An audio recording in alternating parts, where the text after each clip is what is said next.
A town where everyone knows everyone. Streets where people walk without looking over their shoulders. Doors left unlocked.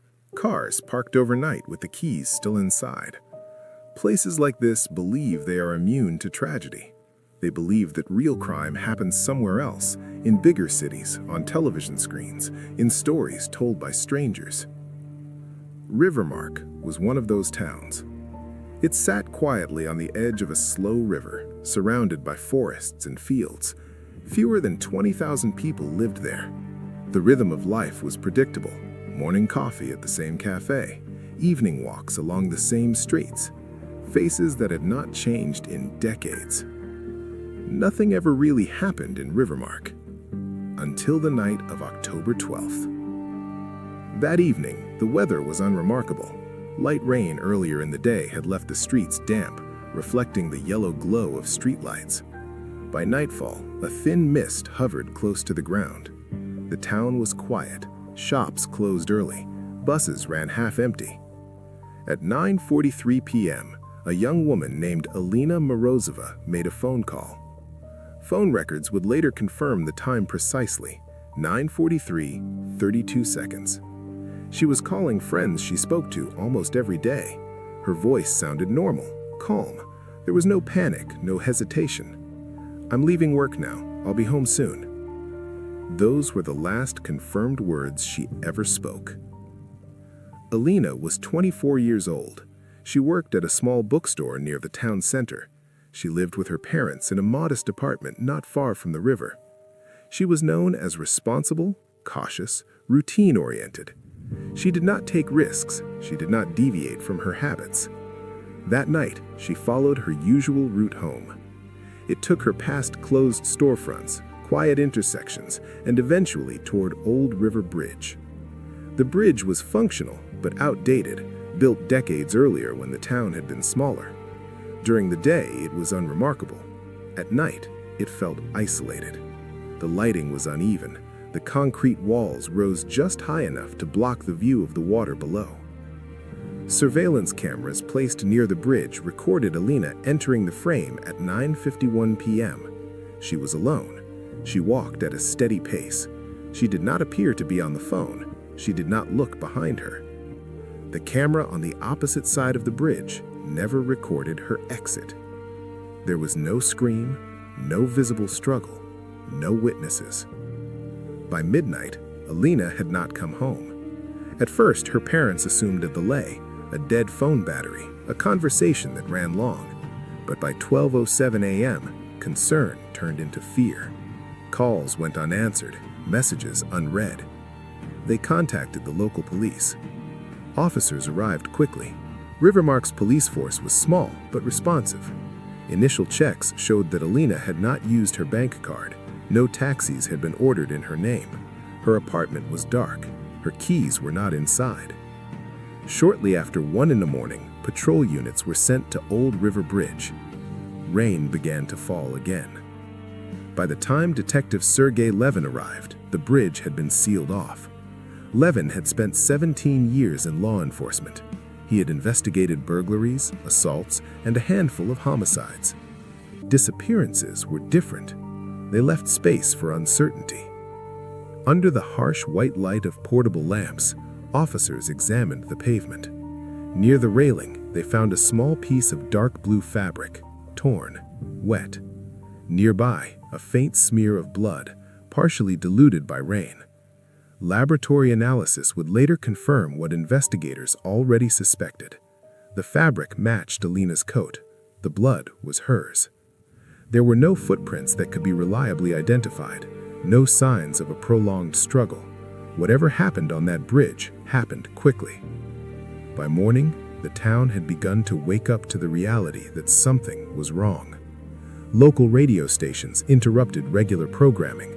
Social media filled with messages and speculation.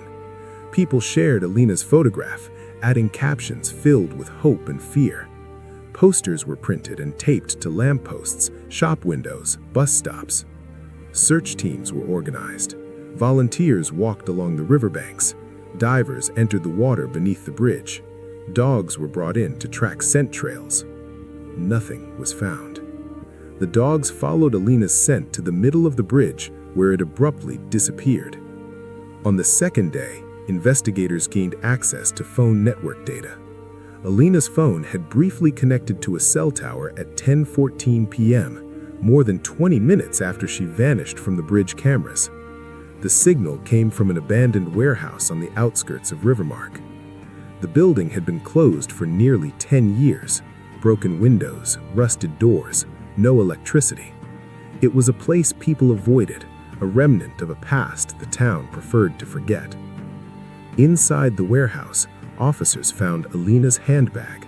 Her wallet was still inside, along with cash and personal items. Her laptop lay nearby, damaged but present. There was no sign of forced entry, no fingerprints, no blood. The scene looked staged. Detective Levin reviewed the distance between the bridge and the warehouse. 7 minutes by car, over half an hour on foot. Someone had transported her. Someone who knew the area. Someone who had planned ahead. For days, the investigation stalled. Friends and co-workers were questioned. Phone records were examined. No enemies, no threats, no history of risky behavior. Then, on the 9th day, a witness came forward. A local teenager reported seeing a man.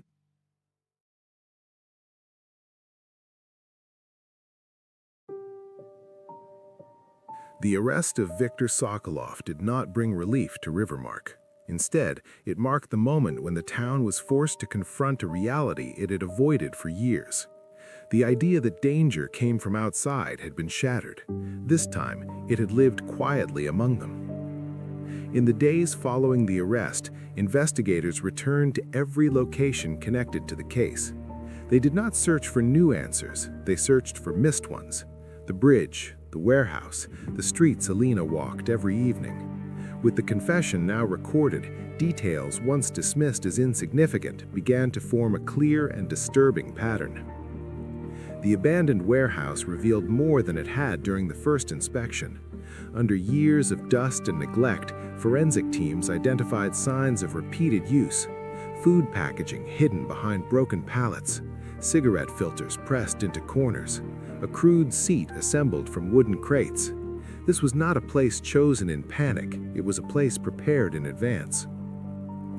Phone records confirmed that Viktor Sokolov had visited the area surrounding the bridge multiple times in the weeks before October 12th, always at similar hours, always briefly.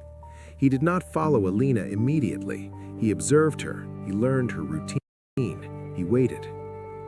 Neighbors, now aware of what to look for, began recalling moments they had once ignored. A van parked too long near the bridge, a man standing alone pretending to smoke, a feeling of unease that passed as quickly as it came. No single moment had seemed dangerous. Together, they formed a warning no one recognized in time. During extended interrogation, Sokolov spoke calmly. There was no emotional breakdown, no visible remorse. He described his actions as if recounting a sequence of events rather than a crime.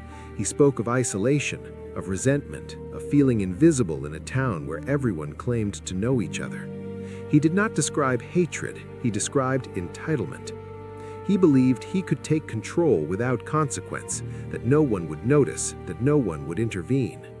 When Alina resisted, his plan collapsed. Panic replaced control, violence replaced fantasy. What followed, he said, was improvisation. Medical examination of Alina's body confirmed his account. Blunt force trauma caused loss of consciousness. She was alive when she entered the water. Death came minutes later. The trial began 6 weeks after the arrest. Rivermark had never seen such attention. Reporters arrived from neighboring regions. Courtrooms filled early. People who had known both victim and perpetrator sat silently, struggling to reconcile memory with reality. Prosecutors presented the case methodically. Surveillance footage, phone data, fiber analysis, soil samples from the van, DNA recovered from the warehouse. The confession played in full. The defense offered little resistance. There was no alternative narrative, no doubt left to introduce. The jury returned a verdict in under 4 hours: life imprisonment.